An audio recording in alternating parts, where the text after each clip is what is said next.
നമസ്കാരം. ചിലപ്പോൾ നിങ്ങൾ ശ്രദ്ധിച്ചിട്ടുണ്ടാകാം, നിങ്ങളുടെ കുഞ്ഞ് ശൂന്യതയിലേക്ക് നോക്കി പുഞ്ചിരിക്കുന്നു, അല്ലെങ്കിൽ ആരെയും കാണാതെ കൈവീശുന്നു. ചിലപ്പോൾ രാത്രിയിൽ ഒരു കാരണവുമില്ലാതെ കരയുന്നു. ഇങ്ങനെയുള്ള സമയങ്ങളിൽ നമ്മുടെ മുതിർന്നവർ പറയാറുണ്ട്, കുഞ്ഞുങ്ങൾ ദൈവങ്ങളെ കാണുന്നുണ്ട് എന്ന്.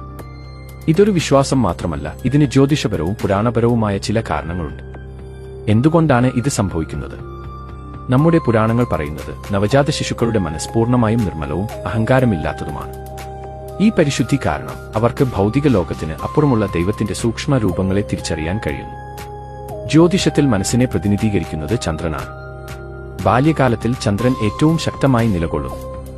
ഈ ശക്തി കാരണം മനസ്സ് കൂടുതൽ വിശുദ്ധവും ആത്മീയ കാര്യങ്ങൾ ഗ്രഹിക്കാൻ കഴിവുള്ളതുമായിരിക്കും. മുതിർന്നവരെ പോലെ മനസ്സിന് മുൻവിധികളോ ലോകപരിചയമോ ഇല്ലാത്തതിനാൽ കുഞ്ഞുങ്ങൾക്ക് കാര്യങ്ങളെ നേരിട്ട് മനസ്സിലാക്കാൻ സാധിക്കുന്നു. അവർക്ക് ചുറ്റുമുള്ള സൂക്ഷ്മ ഊർജ്ജങ്ങളെ നേരിട്ട് അനുഭവിക്കാൻ കഴിയും. ഇത് ദേവന്മാരുടെയും പിതൃക്കളുടെയും മറ്റ് ആത്മീയ ശക്തികളുടെയും സാന്നിധ്യമായിരിക്കാം. ഈ കഴിവാണ് കുഞ്ഞിന്റെ ആറാം ഇന്ദ്രിയം എന്ന് അറിയപ്പെടുന്നത്. പുരാണങ്ങളിൽ ഇതിന് ധാരാളം തെളിവുകളുണ്ട്. മഹാഭാരതത്തിൽ അഭിമന്യു അമ്മയുടെ ഗർഭത്തിലിരിക്കുമ്പോൾ തന്നെ ചക്രവ്യൂഹത്തിന്റെ രഹസ്യം ശ്രവിച്ചതായി പറയുന്നു. അത് അവന്റെ ആത്മാവിന് ജന്മന ഉണ്ടായിരുന്ന സൂക്ഷ്മമായ ഗ്രഹണശക്തിയാണ് സൂചിപ്പിക്കുന്നത്. അതുപോലെ ഭാഗവതത്തിൽ പൃഥു മഹാരാജാവ് കുഞ്ഞായിരുന്നപ്പോൾ വിഷ്ണു ഭഗവാൻ പ്രത്യക്ഷപ്പെട്ടു എന്നും പറയുന്നുണ്ട്.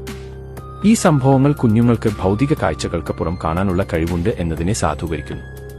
ഒരു ജാതകത്തിൽ ചന്ദ്രനും ഗുരുവും ശക്തമായി നിന്നാൽ ആ കുഞ്ഞിന്റെ ആത്മീയ ബോധവും ആറാം ഇന്ദ്രിയവും വളരെ ശക്തമായിരിക്കും. ഈ ഗ്രഹങ്ങളുടെ സ്വാധീനം കാരണം അവർക്ക് സാധാരണക്കാർക്ക് അപ്രാപ്യമായ കാര്യങ്ങൾ, അതായത് ദൈവദർശനങ്ങളും മറ്റ് ആത്മീയ രൂപങ്ങളും കാണാൻ കഴിയും. കൂടാതെ ഒരു കുഞ്ഞിന്റെ ആദ്യത്തെ 4 വയസ്സിൽ അവരുടെ ആത്മാവ് ഭൂമിയുമായി പൂർണ്ണമായി ബന്ധപ്പെട്ടിട്ടില്ല എന്നാണ് ആത്മീയ ശാസ്ത്രം പറയുന്നത്. ഈ അവസ്ഥയിൽ അവർ ഭൗതിക ലോകത്തിനും ആത്മീയ ലോകത്തിനും ഇടയിലുള്ള അതിരുകൾ കാണാൻ കഴിവുള്ളവരാണ്. കുഞ്ഞുങ്ങൾ ശൂന്യതയിലേക്ക് നോക്കി ചിരിക്കുന്നത് ഇത് അവർക്ക് ദൃശ്യമാകുന്ന ഒരു ദൈവിക രൂപത്തോടുള്ള പ്രതികരണമാകാം. ഒരു കാരണവുമില്ലാതെ കരയുന്നത് ചുറ്റുമുള്ള നെഗറ്റീവ് ഊർജ്ജങ്ങളോടുള്ള പ്രതികരണമാകാം. കൈ വീശുന്നതും മന്ത്രിക്കുന്നതും ഇത് അവർ കാണുന്ന ഊർജ്ജത്തോട് സംസാരിക്കുന്നതിന്റെയോ പ്രതികരിക്കുന്നതിന്റെയോ സൂചനയാണ്. ഈ വിഷയത്തെക്കുറിച്ച് നിങ്ങൾക്ക് കൂടുതൽ അറിയണമെങ്കിൽ കമന്റ് ചെയ്യുക.